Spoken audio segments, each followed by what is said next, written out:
Okay, this morning's topic is how to activate your analysis toolpack in MS Excel application.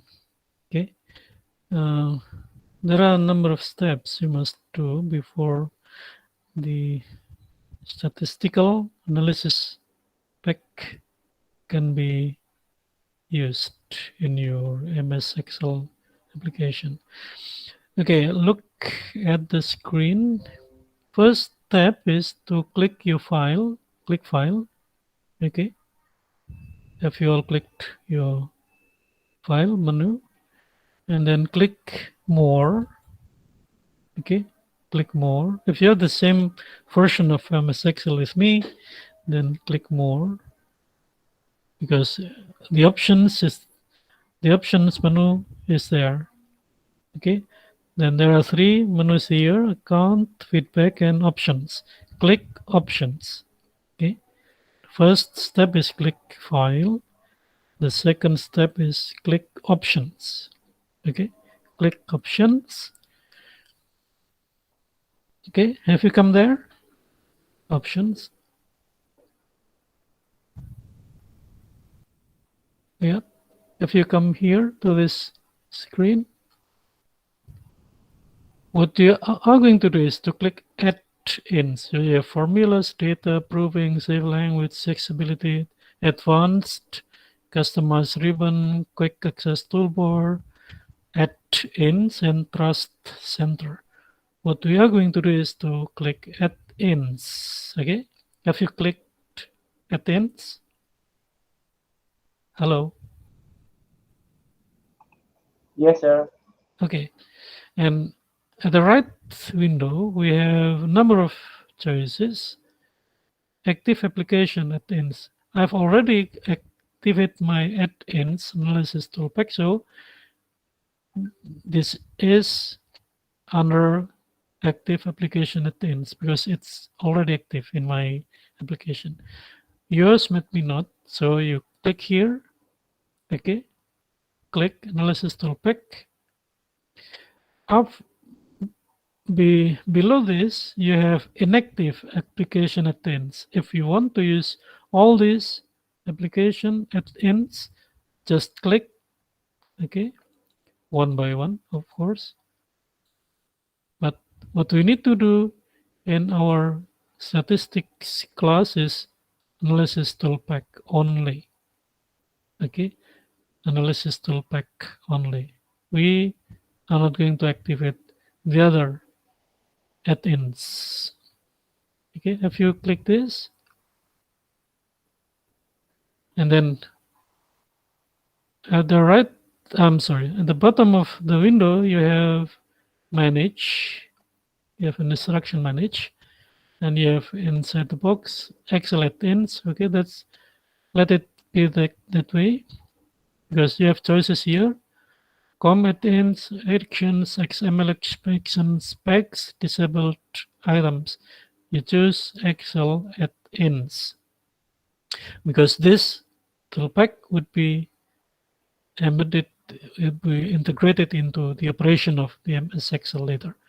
And click go. Okay, click go. Okay, click go. And the next window asks you to choose which of the add-ins would be used in your application. You have four choices: Analysis Toolpack VBA, Euro Currency Tools, Solver add-ins. For our purpose, for our lecture, our practice today, we are going to use Analysis Toolpack only. So put a tick here, okay, and then click OK. That's it. Now, to check whether your data analysis already there, then okay, on the pull down menu, go to data. So from home, okay, home, then you go to data, click data, search for an icon at the right side to the right margins of your window. There is an icon called data analysis.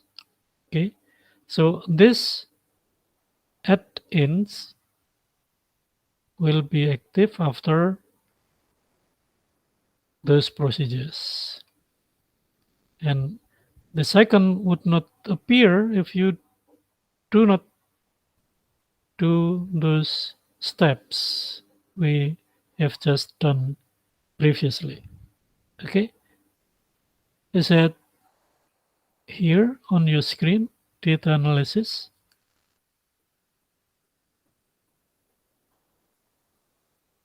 Hello. Iya, sir, ada.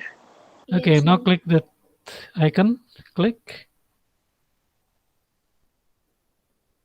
and you have statistical techniques to use, ready to use, beginning from ANOVA to factor with replication, ANOVA to factor without replication, correlation, covariance, descriptive statistics, exponential smoothing, t-test to sample for variances, Fourier analysis, histogram, moving average, random number generation. So you can also make, say for example, you want to draw a sample out of a population and you want to apply random sampling technique, then you can generate the samples or the respondents of your research by using this instruction, random number generation. And then we have rank and percentile, you have regression, sampling. Okay, so the test to see differences between two or more groups of respondents for means. Sorry, the test to sample assuming equal variances, sampling assuming unequal variances, the test to sample for means. That's it. So all these statistical analysis or techniques also found in SPSS. But as I told you before, we can also apply this technique here in MS Excel. Of course, after the data analysis icon has been activated. Okay, let's see. Sir, Yes. jadi yang dipilih di data analisis itu apa ya, sir? Soalnya kok sir klik data analisis di layarnya sir nggak kelihatan ininya ya. Yang tadi histogram samplingnya itu nggak keluar di ininya, sir. Di monitor nggak kelihatan? Iya. Iya Pak, nggak kelihatan Pak. Nah, coba di monitor kalian kelihatan nggak? Di monitor kalian kelihatan apa? Analysis tools. Terus? ANOVA single factor, ANOVA two factor gitu, Pak. Ini di layar saya udah kelihatan. Coba saya pindah ke sini. Kelihatan nggak? Nggak ya? Belum, sir. Waduh, nggak kelihatan. Masih belum. Coba dicocokkan aja. Jadi setelah data analisis diklik, lalu muncul window ya, satu jendela kecil. Itu pilihan-pilihannya kan ada ANOVA, ya kan? Muncul nggak? Iya Pak. Muncul. Iya Pak, muncul Pak. ANOVA Iya. dan seterusnya.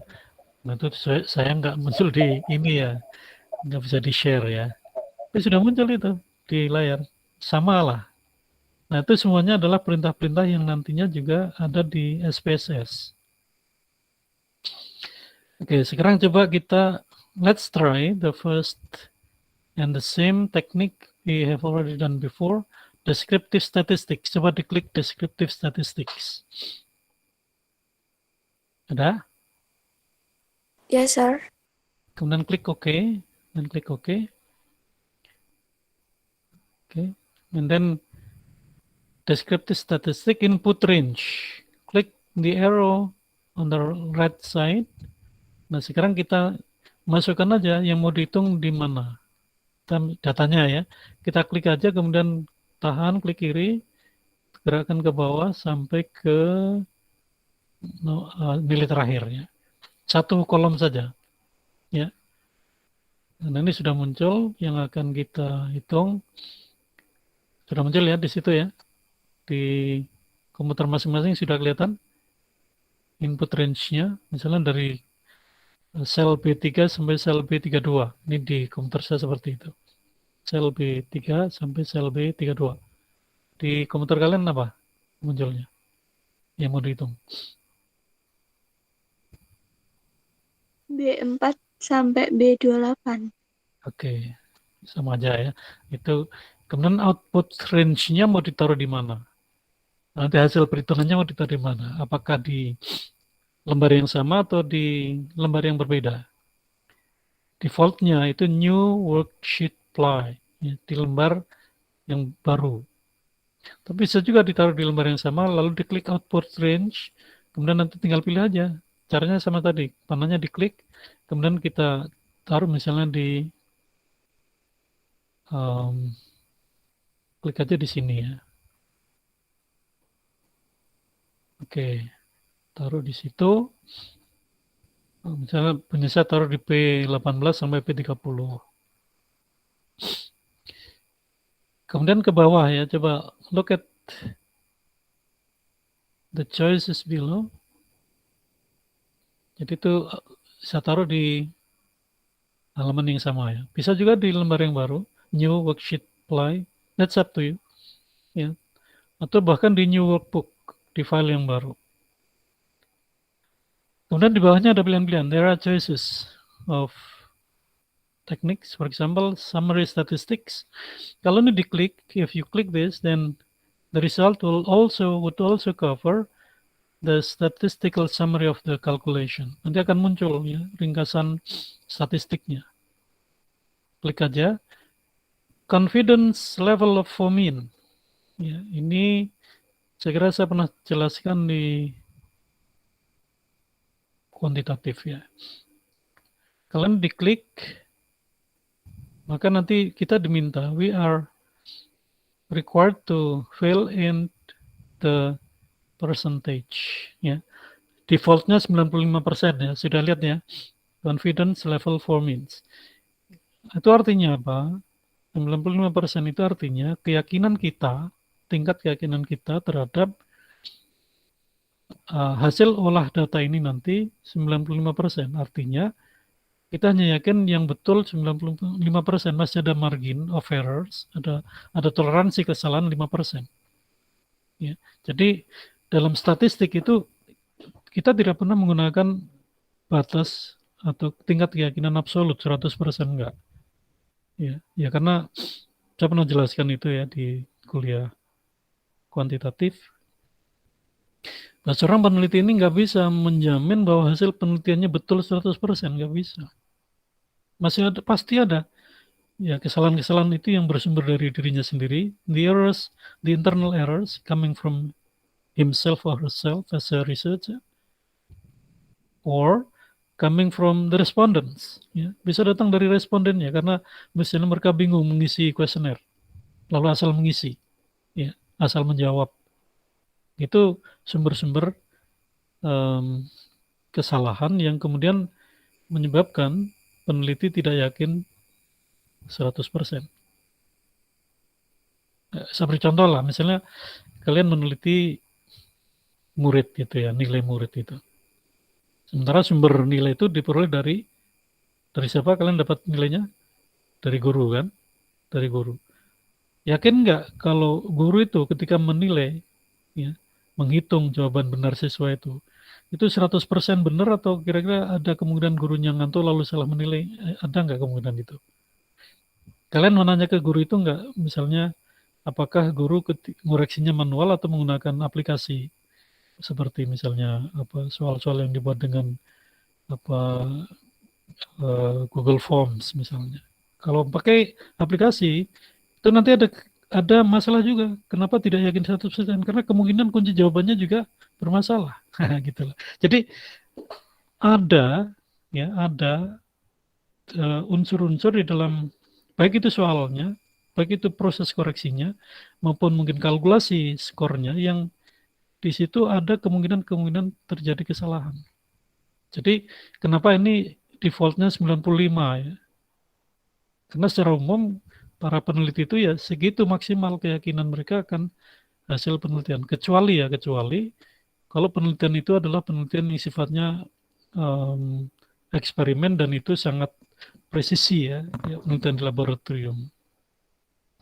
Misalnya untuk penelitian-penelitian metalurgi ya, logam, itu harus presisi persen-persennya. Penelitian kimia, fisika itu harus presisi. Tapi kalau ini penelitian sosial, menyangkut manusia, menyangkut dinamika manusia, itu kita nggak bisa yakin 100%, nggak bisa. Karena ya saya sering iseng-iseng nanya ke mahasiswa gitu, misalnya waktu ujian skripsi, yakin ini hasil penelitian kamu 100% benar? Yakin, Pak. Oke, coba kita uji. Benar 100% apa enggak? Lalu kita uji mulai dari instrumen pengumpulan datanya. Instrumen pengumpulan data. Apa yang dipakai? Saya pakai ini, Pak, testing. Oke, pakai testing. Kalau yang namanya testing, itu soal, ya, the test items should be pre-tested before they are used in the real research. Jadi soal-soal tes misalnya reading gitu ya, sebelum dipakai dalam penelitian itu harus diuji coba dulu, dipreteskan dulu, lalu dihitung normalitasnya, dihitung reliabilitasnya, dihitung validitasnya.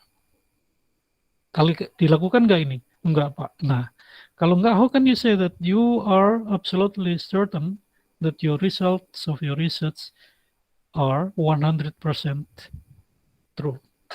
Bagaimana yakin kalau soalnya aja belum diuji, belum dihitung validitas, reliabilitasnya, belum dihitung normalitasnya, yang secara statistik itu bisa dihitung, tapi dalam penelitian mahasiswa itu tidak dilakukan. Ya. Kalau itu semua dilakukan dan hasilnya meyakinkan, oke. Mungkin tidak 100, tapi 99%. Karena masih ada yang lain, masalah lain misalnya. Sekarang coba kita lihat soal-soalnya. Apakah soal-soal yang dipakai dalam penelitian itu adalah soal-soal yang terlalu mudah, terlalu sulit, atau soal yang memang sudah pada tempatnya secara proporsional. Nah, di situ ada namanya analisis butir soal atau test item analysis. Oke. Jadi banyak hal yang bisa didiskusikan terkait dengan ini, confidence level. Ya. Jadi jarang yang menggunakan angka 100 di sini. 99 aja jarang. Yang paling banyak 95. Artinya oke lah nanti kalau digali-gali ya diperdalam dalam ujian skripsi ya adalah 5% boleh. Atau kalau nggak yakin benar ya turunkan jadi 90% misalnya. Gitu ya. Kalau 90% berarti masih ada kemungkinan yang perlu dibahas lagi, perlu didiskusikan, perlu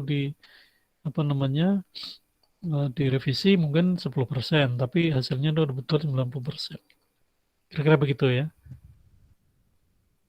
Kemudian yang ini dilewati aja.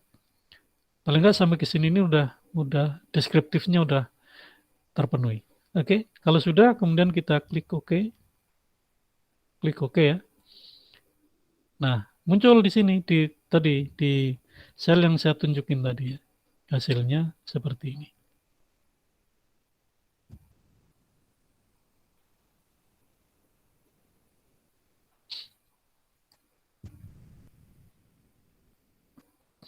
Jadi karena tadi saya minta di lembar yang sama cuma beda kolom ya, maka sekarang hasilnya kelihatan di sini.